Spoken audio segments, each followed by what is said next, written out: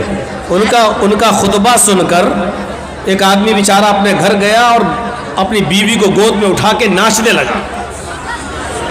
تو بیوی نے کہا کیا بات ہے, بڑے خوش نظر آ رہے ہو, آج مولانا صاحب نے محبت پر خطبہ دیا ہے کیا؟ تو امام بیچارہ گھر کا آدمی بولا نہیں, مولانا صاحب نے کہا ہے خطبے میں جو اپنی سب سے بڑی مصیبت کو خوشی خوشی اٹھائے گا وہ سیدھے جنت میں جائے گا. تو ہم سب سے بڑی مصیبت کو خوشی خوشی اٹھا رہے ہیں تاکہ جنت میں چلے جائیں. تو شوہر پریشان ہے اپنی بیویوں سے, اور آپ نے جلسے میں اتنا پاس عورتوں کا رکھ دیا ہے. پورے جلسے میں اپنی چپل دکھا رہی ہوں گی, ساڑی دکھا رہی ہوں گی, چوڑیاں دکھا رہی ہوں گی, اور دکان بتا رہی ہوں گی ہم کہاں سے خرید کے لائے ہیں. ان کو جلسے میں آپ نے اتنا قریب کر دیا.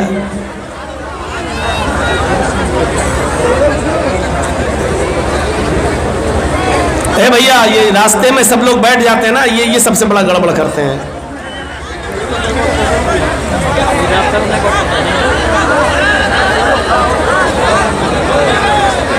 بیٹھ جائیے یا جائیے, یا تو بیٹھیے یا جائیے یہاں سے. تو انسانیت کا ایک سبق پڑھایا ہے اسلام نے. قرآن کی دوسری آیت پیش کرنے جا رہا ہوں آپ کے سامنے. اس آیت کو آپ دیکھیں گے تو پتہ چلے گا کہ پوری دنیا کی انسانیت کو ایک خاندان سے جوڑ رہا ہے اسلام. یا ایھا الناس انا خلقناکم من ذکر و انثی وجعلناکم شعوبا وقبائل لتعارفوا ان اکرمکم عند اللہ اتقاکم. اس سے بڑی انسانیت کہاں ملے گی؟ دنیا کے سارے دھرم خالی ہیں. باسودیو کٹمبس کہنے والے بہت ملیں گے, ساری دنیا ایک خاندان کی طرح ہے. لیکن دیکھ لیجئے یو پی کے چناؤ میں اور یو پی کے الیکشن میں جو اکثریت ہے وہ اقلیت کو انسان مانتی ہی نہیں ہے. پورا کا پورا چناؤ کا پرچار اسی پر کیا جاتا ہے کہ ہم ہی انسان ہیں, دوسرا انسان ہے ہی نہیں. اور دھرم یہ کہتا ہے کہ سب ایک خاندان کی طرح ہے. اسلام نے ساری دنیا کے لوگوں کو کیسے جوڑا؟ یا ایھا الناس, ہے سمپورن جگت کی مانو ذاتی, ہے ساری دنیا کے انسانوں, مسلمانوں نہیں, ہے ساری دنیا کے انسانوں. انا خلقناکم من ذکر و انثی, ہم نے تم کو ایک ہی مرد اور ایک ہی عورت سے پیدا کیا ہے. ہم نے تم کو ایک ہی مرد اور ایک ہی عورت سے جنما ہے. تمہارا باپ ایک ہے اور تمہاری ماں ایک ہے. دیکھیے کیسا خاندان بنا دیا ہے. تم سب ایک ہی باپ کے بیٹے ہو, ایک ہی ماں کے بیٹے ہو. تم سب کا باپ ایک ہے, تم سب کی ماں ایک ہے. تمہارا باپ آدم, تمہاری ماں حوا, تمہارا باپ آشو اور تمہاری ماں یووتی شتروپا. تم سب ایک ہی آشو اور شتروپا کی سنتان ہو, آدم کے بیٹے ہو اور حوا کے بیٹے ہو, یعنی تم سب آپس میں بھائی بھائی ہو. اب کیا رہ جاتا ہے؟ اس آیت کے بعد انسانیت کا اور اعلیٰ مقام کہاں سے پیش کیا جائے؟ کیا ایک باپ کی اولاد بتا دینا اور ہمیں ہندو اور عیسائی اور سکھ اور جینی اور بدھسٹ سب کو ایک ہی باپ کا بیٹا کہہ کر بھائی بھائی بنا دینا, اس کے بعد انسانیت کا کون سا درجہ باقی رہ جاتا ہے جو اسلام دینا بھول گیا؟ نعوذ باللہ, انسانیت کے اس اونچے درجے پر فائز کیا ہے. پڑھیے پورا قرآن اور پڑھیے محمد رسول اللہ صلی اللہ علیہ وسلم کی تعلیمات, تو آپ دیکھیں گے اس میں انسانیت کے لیے کتنی تعلیمات بھری پڑی ہے.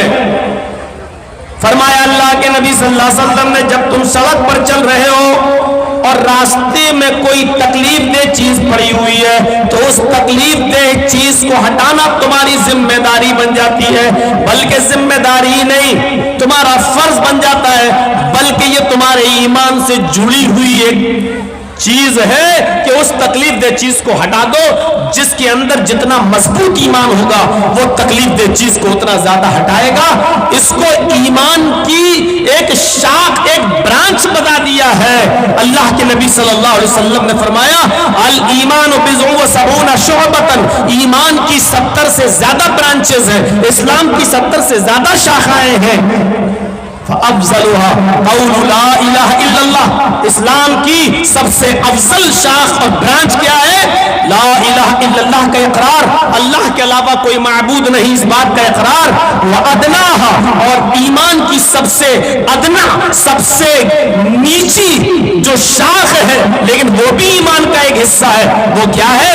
اماطۃ الاذى عن الطریق، راستے میں کانٹا پڑا ہے، یہ مت دیکھو یہاں سے ہندو گزرے گا چبے چبنے دو، کوئی پتھر پڑا ہے ہندو ٹکرائے گا گرنے دو، یہاں تو مسلمان کی بستی ہی نہیں ہے، ہندو کا سر پھوٹے گا پھوٹنے دو، جینی کا پھوٹے گا پھوٹنے دو، سکھ کا پھوٹے گا پھوٹنے دو، میرے باپ کا کیا جا رہا ہے؟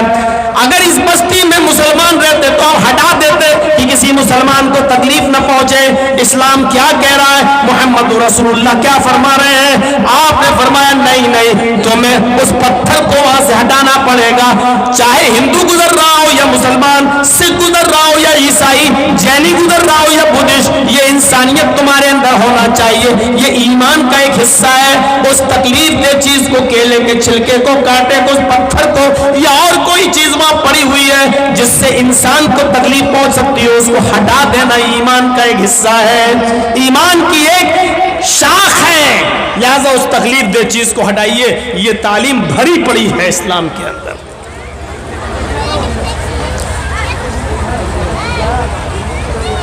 آپ کی بستی میں کوئی کنواں ہے جس میں کھارا پانی ہے، آپ کوئی میٹھے پانی کا کنواں کھدوا دیں یا خرید کر آپ اس کو وقف کر دیں، اس سے ہندو بھی پانی پیے، مسلمان بھی، جین بھی، سکھ بھی، عیسائی بھی۔ غور کرو، جو ایک کتے کو پانی پلا دینے کی وجہ سے ایک فاحشہ اور بدچلن عورت جو اپنا جسم بیچتی تھی، جس کے بارے میں حدیث میں فاحشہ کا لفظ موجود ہے، ایک دوسری حدیث میں جس کے لیے زانیہ کا لفظ موجود ہے، یعنی بدچلن عورت جو جسم بیچا کرتی تھی، ایسی عورت اپنے کسٹمر کو ڈھونڈنے کے لیے اور تلاش کرنے کے لیے کہیں جا رہی تھی، راستے میں اس کو ایک پیاسا کتا دکھتا ہے جو زمین پر اپنی زبان رگڑ رہا ہے، یعنی زمین سے پانی کی امید لگا رہا ہے کہ ہمیں زمین سے کوئی پانی مل جائے۔ اس عورت کو، اس کتے پر رحم آ گیا، اس طوائف کو، اس بدچلن عورت کو۔ ایک حدیث میں آتا ہے کہ اس نے اپنی اوڑھنی، اور دوسری حدیث میں آتا ہے کہ اس نے اپنے پیر کا موزہ اتارا اور اس کو اپنے دوپٹے سے باندھا اور اس کو کنویں میں ڈالا اور اس موزے کو پورا بھگو لیا، تر کر لیا، اور اس کتے کے پاس جا کر اس نے اس موزے کو یا اپنی اوڑھنی کو نچوڑ دیا۔ کتا پانی پینے لگا، وہ عورت کئی بار کنویں سے پانی نکالتی اور اس کتے کو پلاتی ہے۔ اللہ کے نبی فرماتے ہیں اس عورت کی اس ادا پر کہ اس نے کتے کو پانی پلا دیا، اللہ رب العالمین نے اس عورت کو جنت کا مستحق بنا دیا۔ جب مری تو وہ جنت کے اندر داخل کر دی گئی۔ ایک کتے کو پانی پلا دینے کی وجہ سے ایک طوائف، ایک فاحشہ عورت بخش دی گئی اور وہ جنت میں چلی گئی۔ پھر ایک عام انسان کو پانی پلانے کا ثواب کیا ہوگا؟ ایک عام انسان کو اس بھید بھاؤ کو ختم کر دیا جائے کہ کون ہندو ہے، کون مسلمان ہے، کون سکھ ہے، کون عیسائی ہے، کسی بھوکے کو کھانا کھلا دیا جائے، یہ سوچے بغیر کہ یہ ہندو ہے کہ مسلمان ہے، سکھ ہے یا عیسائی۔ میرے بھائیوں، حدیث کی کتابوں میں بھرا پڑا ہے، اللہ کے نبی صلی اللہ علیہ وسلم نے یہ فرمایا کہ جس کا پڑوسی بھوکا سو گیا اور تم کھانا کھا کر سوئے ہو تو تم مومن نہیں، مومن نہیں۔ پڑوسی کی قید میں ہندو ہندو اور مسلمان کی قید نہیں لگائی ہے.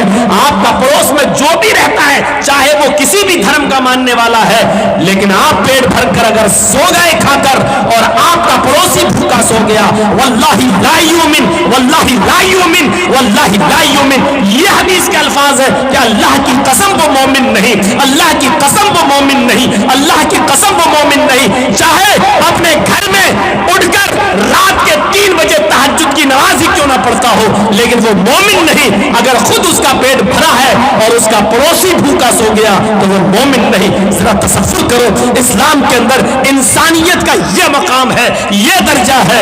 وہ کہتا ہے اسلام کہ تہجد بھلے ہی نہ پڑھو لیکن پڑوسی کو بھوکا مت سونے دو. میرے بھائیوں, یہ اسلام کی تعلیم ہے, یہ اسلام کی شکشا ہے. ایک کتے کو پانی پلا دینے کی وجہ سے طوائف جنت میں چلی جاتی ہے, تو پھر انسانیت کو کھلانے اور پلانے والا یہ کتنا بڑا ثواب کا مستحق ہوگا.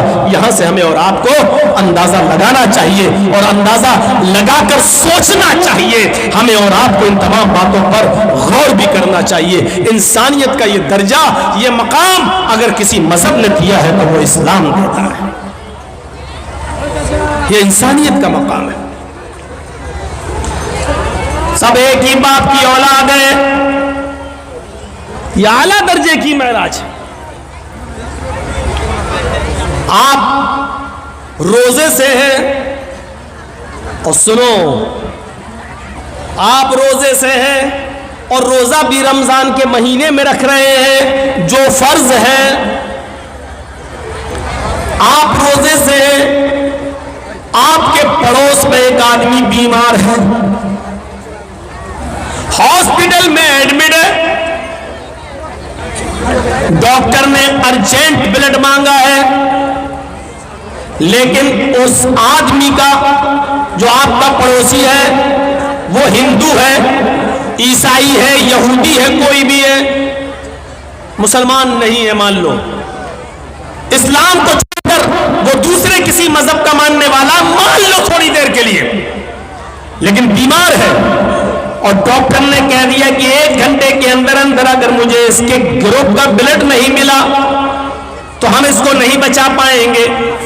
اس کے بیٹوں کا بلڈ گروپ اس کے بلڈ گروپ سے الگ ہے, اس کی بیوی کا بلڈ گروپ الگ ہے, اور لوگوں کا بلڈ گروپ اس کے گروپ سے الگ ہے, لیکن آپ مسلمان ہیں, آپ کا بلڈ گروپ اس کے بلڈ گروپ سے میچ کھا رہا ہے, اور آپ 1 بوتل خون دے سکتے ہیں اور اس کی جان بچ سکتی ہے.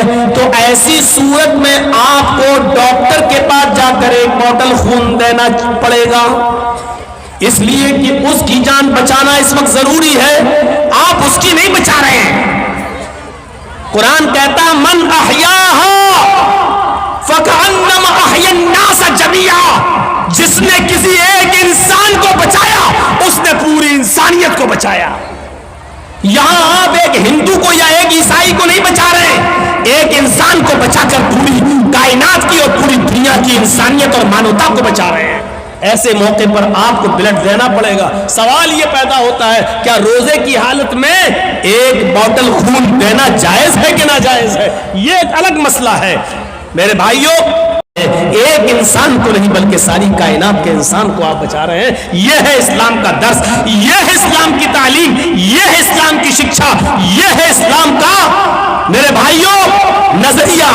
اس سے بڑی انسانیت اور کیا ہو سکتی ہے؟ ایک اور چیز پر غور کیجیے. آپ جاؤ بیٹا جاؤ, جلدی جاؤ, آپ کی بیوی انتظار کر رہی ہے گھر پہ. پہلے بیٹھ جائیں گے پھر بھاگیں گے.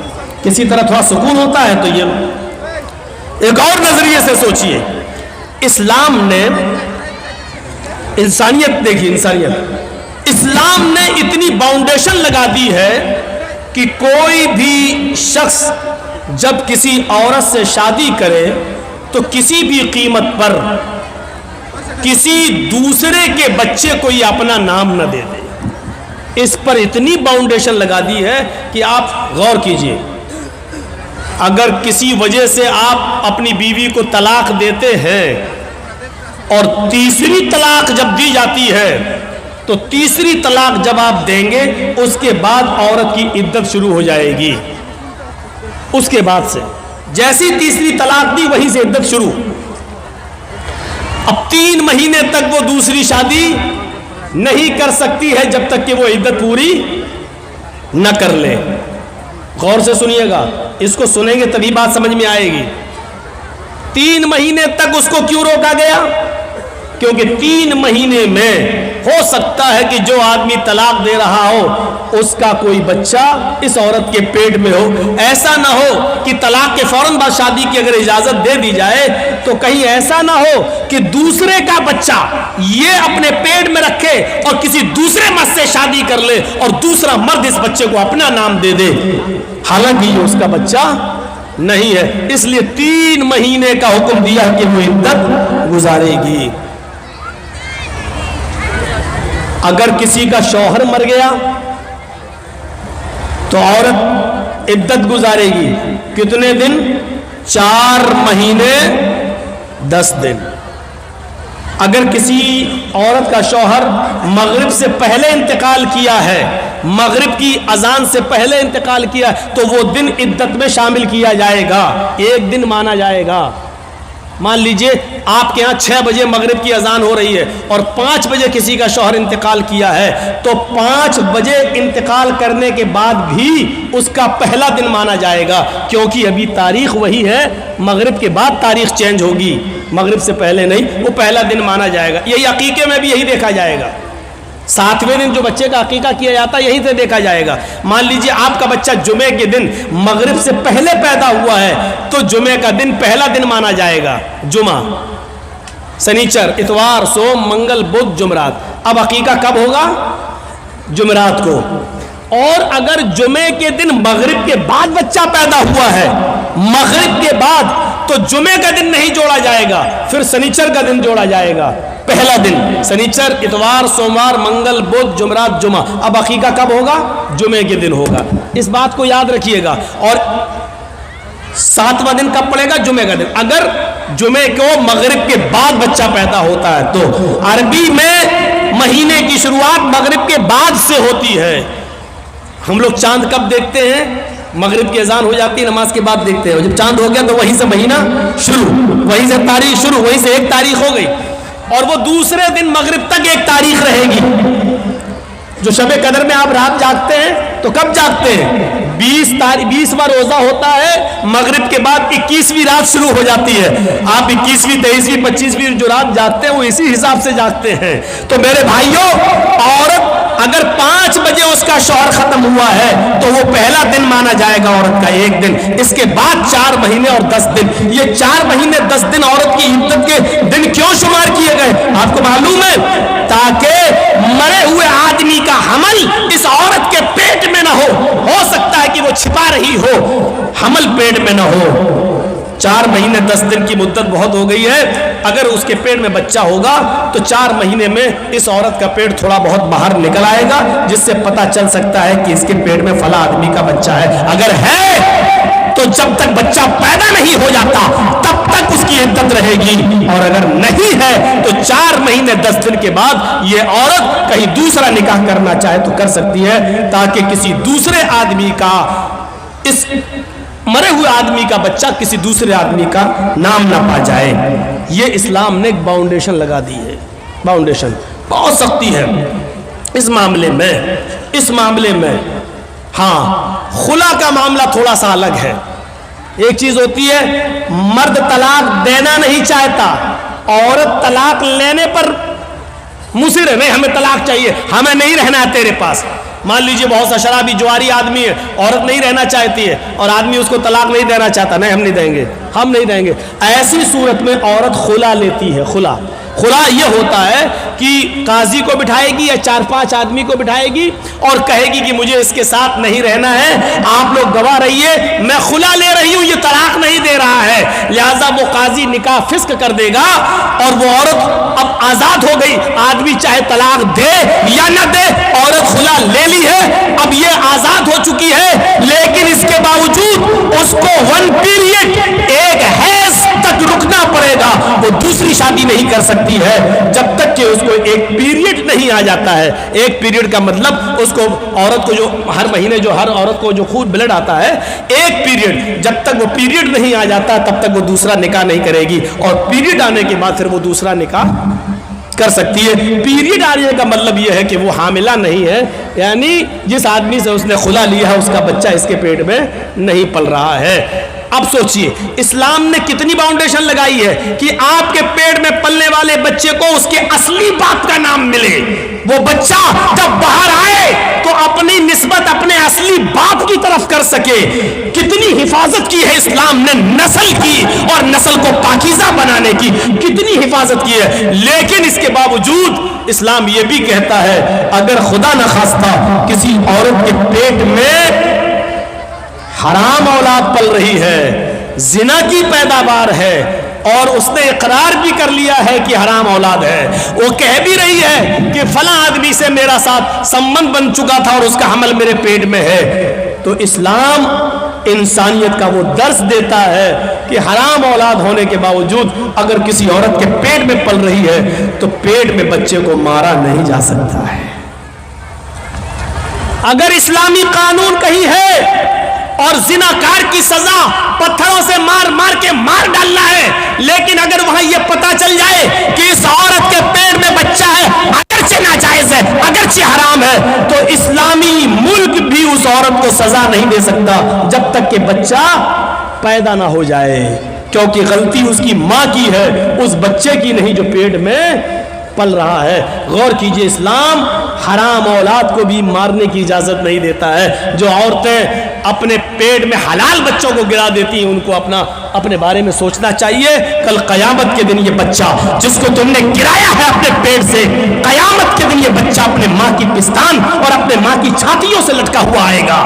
جاء یوم القیامت ومعلق بین صدیہا, وہ بچہ قیامت کے دن اس حال میں آئے گا کہ معلق بین صدیہا, اپنے ماں کی دونوں پستان سے لٹکا ہوا ہوگا, اپنی ماں کی پستان سے دودھ چوس رہا ہوگا, اور اللہ کہے گا اے اس ماں کی پستان سے دودھ چوسنے والے بچے, کیا تیری کوئی شکایت ہے؟ کیا تو کچھ بولنا چاہتا ہے؟ کیا تجھے اپنے رب سے کچھ کہنا ہے؟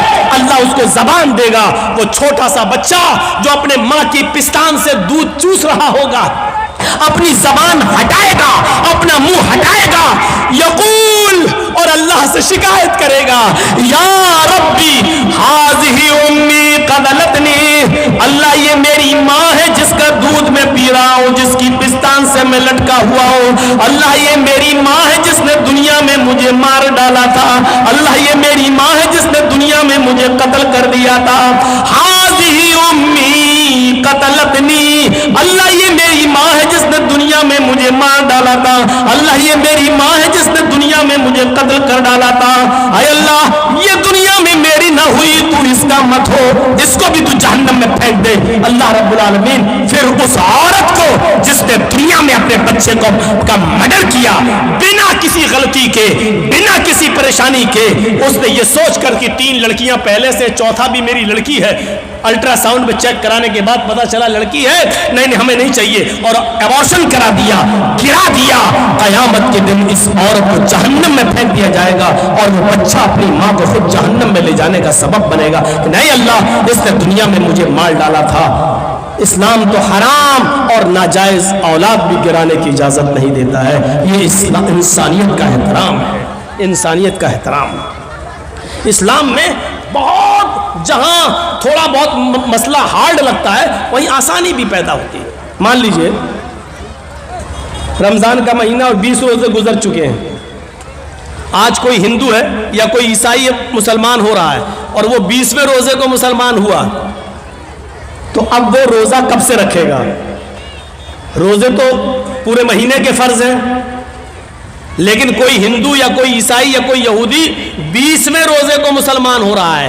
20 روزے تک ہندو تھا, عیسائی تھا, یا یہودی تھا, یا جینی تھا, بدھسٹ تھا, 20 روزے کے بعد مسلمان ہو رہا ہے 20ویں روزے کو, تو اب وہ روزہ کب سے رکھے گا؟ آج مسلمان ہوا ہے تو اب جب مسلمان ہوا تبھی سے تو رکھے گا. اب سوال یہ پیدا ہوتا ہے کہ وہ 20 روزے جو اس کے چھوٹے ہیں وہ پورے کرے گا یا نہیں کرے گا؟ تو صاف مسئلہ ہے کہ نہیں کرے گا. کیوں نہیں کرے گا؟ کیونکہ جب وہ اسلام لایا ہے تب تک وہ کافر تھا, اس پر روزہ فرض تھا ہی نہیں.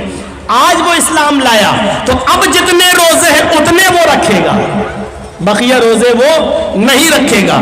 اس لیے نہیں رکھے گا کیونکہ اس وقت اس کے اوپر روزے فرض تھے ہی نہیں. کتنے روزے رکھے گا؟ جتنے باقی ہیں. ایک چیز اور سن لیجئے, 20ویں روزے کو اسلام لایا, لیکن اسلام لا رہا 5 بجے شام میں اور روزہ کھلتا ہے 6 بجے.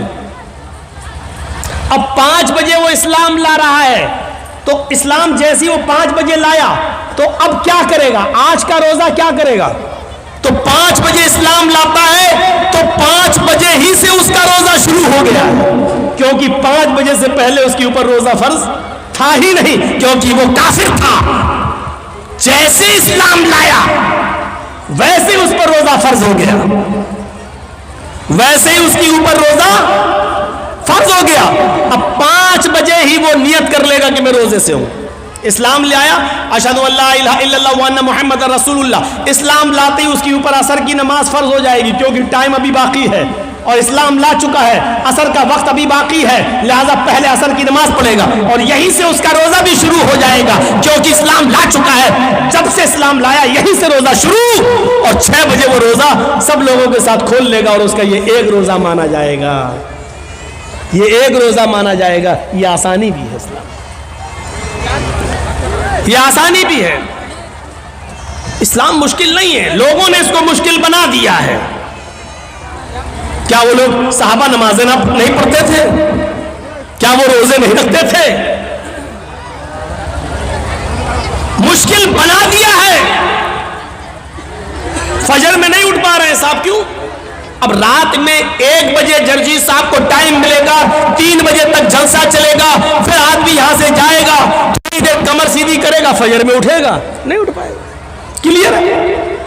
لیکن یاد رکھیے مولانا جرجیز کا جلسہ اور اس جلسے میں 2:30 بجے 3 بجے تک جاگ لینا اور اس جاگ لینے کے بعد صبح فجر کی نماز میں نہ آنا, یہ دلیل نہیں ہے اس بات کی کہ آپ کا جلسہ کامیاب ہو گیا ہے, یا یہ عذر نہیں ہوگا کہ میں جلسہ سننے کی وجہ سے رات میں جاگ لیا اس لیے فجر میں ہم نہیں اٹھ پائے. جلسہ کرانا فرض نہیں تھا, فجر کی نماز پڑھنا فرض تھا. آپ نے ایک فرض کو چھوڑا اس کام کے لیے جو آپ کے اوپر فرض ہی نہیں تھا. میرے بھائیوں, یہاں سے یہ میسج لے کے اٹھیے گا, یہ پیغام لے کے اٹھیے گا, یہ تصور لے کے اٹھیے گا. تو انسانیت یہ ہوتی ہے, انسانیت. تو یا ایھا الناس انا خلقناکم من ذکر و انثی وجعلناکم شعوبا وقبائل لتعارفوا. تم کو ہم نے ایک مرد اور ایک عورت سے پیدا کیا ہے, تم سب آپس میں بھائی ہو, تم آپس میں ایک ہی باپ کے اور ایک ہی ماں کے بیٹے ہو, تمہارا باپ ایک ہے, تمہاری ماں ایک ہے. اچھا ایک چیز اور بتائیے, غور سے سننا. ہم مسلمان ہیں, یہ ہندو ہے, ہم دونوں کا جھگڑا ہوا ہے.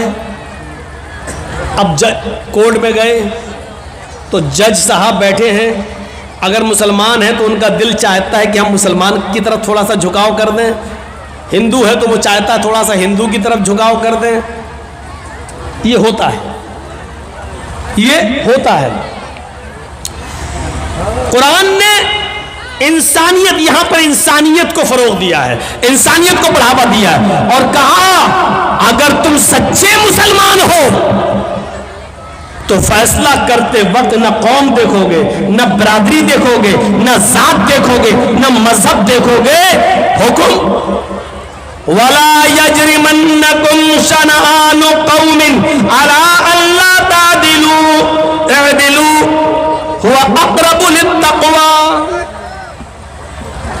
بھائی جس کو جانا ہو ابھی اٹھ کے چلے جاؤ یار, کیوں بار بار اٹھ رہے ہو؟ بہت ڈسٹرب ہوتا ہے ہم کو سامنے.